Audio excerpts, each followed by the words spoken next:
ও গো মদিনাওয়ালা হাসি মুখে পরাব তোমায় হাজার ফুলের মালা ইয়া রাসূলুল্লাহ ইয়া হাবিবাল্লাহ ইয়া রাসূলুল্লাহ ইয়া হাবিবাল্লাহ জোরে বলেন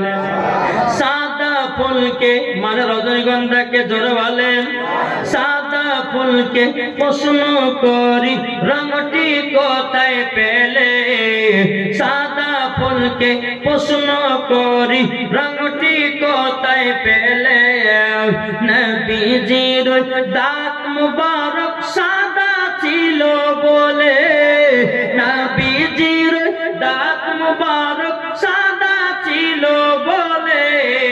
সেই রগ থেকে তাই সাদা ফুলকে বাগান থেকে তুলে গাঁথলাম মালা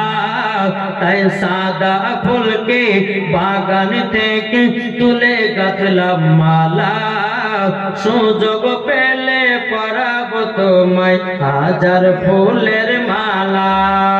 একবার দেখা দাও গো নবী একবার দেখা দাও গো নবী ও গো কমলে वाला একবার দেখা দাও গো নবী ও গো মদিনা वाला হাসি মুখে পরাব তোমায় হাজার ফুলের মালা ইয়া রাসূলুল্লাহ ইয়া হাবিবাল্লাহ ইয়া রাসূলুল্লাহ ইয়া হাবিবাল্লাহ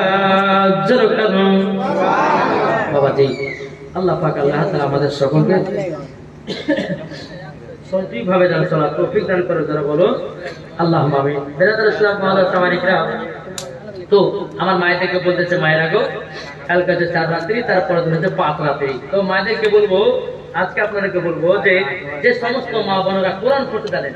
আপনাদের এখানে জীবনী প্রত্যেক বছর হয় তারা বলে কি বলে তো জানি না কিন্তু আমি আজকে জীবনী করে যাচ্ছি আপনাদেরকে বলতে চাই যে সমস্ত মায়েরা কোরআন পড়তে জানে লাস্টের দিন আমি 5টা কোরআন খতম আপনাদের কাছে দেব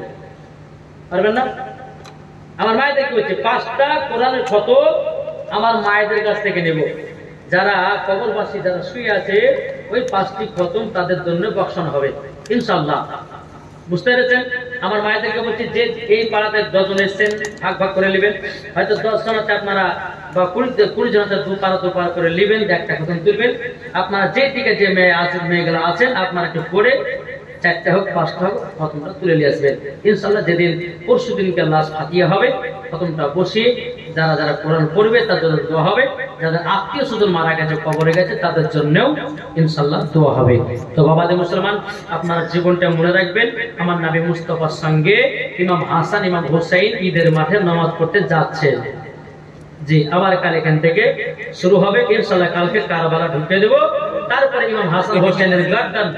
ইমাম হোসেনের মাথা মুবারক ইনশাআল্লাহ কিভাবে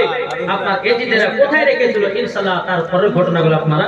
শুনতে পাবেন জি এখনো বহু ঘটনা খাতুনে জান্নাত ইন্তিকাল করবেন হযরত আলী ইন্তিকাল করবেন আমার নবী মুস্তাফা ইন্তিকাল করবেন তারপর আপনার ইমাম হাসান ইন্তিকাল করবেন তারপরে ইমাম হোসেন কারবালাতে শহীদ যাবেন যাক বাবাজি ইনশাআল্লাহ কালকে আপনারা আসবেন ইনশাআল্লাহ সকলে এই আশা যাওয়াকে নিয়ে যেন আল্লাহ নেকি দান করে জোরে বলেন আল্লাহুম্মা আমিন এই বলে আমার বক্তব্য সমাপ্ত করলাম ওমা আলাইনা ইল্লাল বালাগ আসসালামু আলাইকুম ওয়া রাহমাতুল্লাহি ওয়া বারাকাতুহু ইয়া নবী